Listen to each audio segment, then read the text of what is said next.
পৃথিবীর সব দেশের মানুষ নিজের নিজের মতো করে নববর্ষের উৎসব পালন করে থাকে।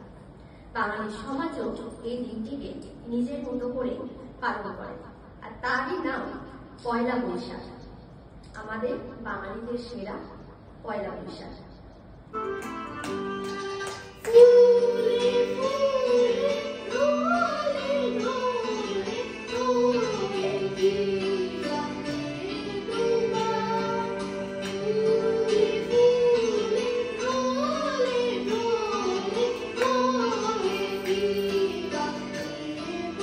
পাকা দেখা।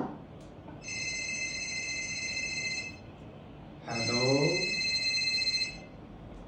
হ্যালো, কে বলছেন? আমি শুভ। আমি নন্দিতা বলছি।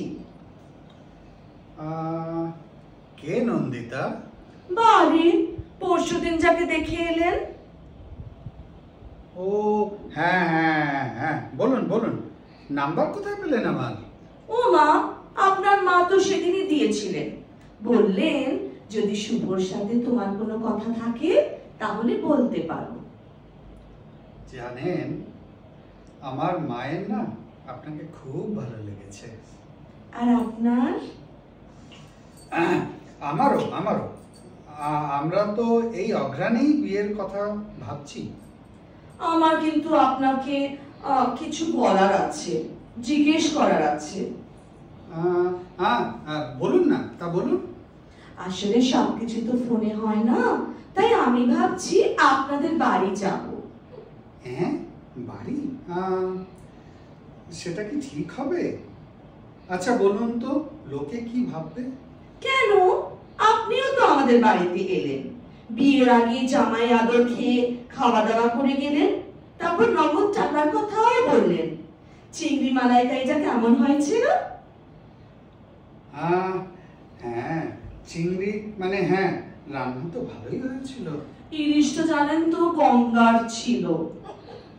ও হ্যাঁ, 500 টাকা কেজি, 1 কিলো 250 ওজন। আরে ছি ছি, এত সব করার কি প্রয়োজন ছিল, কি দরকার ছিল? বারে, আপনি মেয়ে দেখতে আসবেন, আপনাকে খুশি করা তো আমাদের কর্তব্য।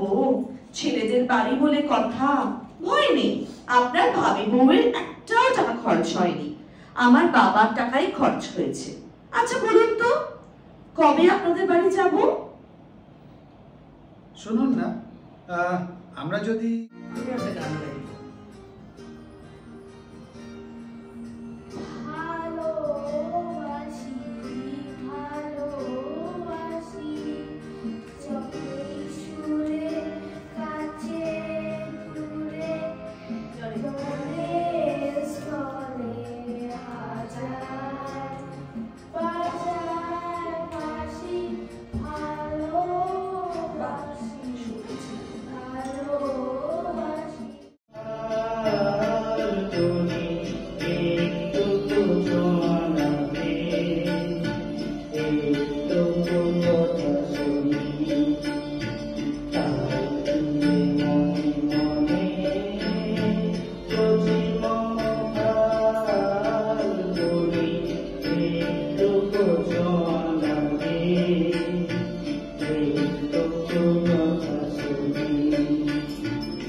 হঠাৎ করে কাল বৈশাখী শেষ বেলা পাতা উড়ে নাকি কত বছরের মায়া ভেঙে যাবে বলে রাজপথ এসে গেছে অচেনা কাজলে দু চোখে হঠাৎ করে কাল বৈশাখী চৈত্রের শেষ বেলা পাতা উড়ে নাকি কত বছরের মায়া ভেঙে যাবে বলে রাজপথ ভেসে গেছে অচেনা কাজলে তুমিও অঝরে তাকে শুধু ভালোবেসো এসো হে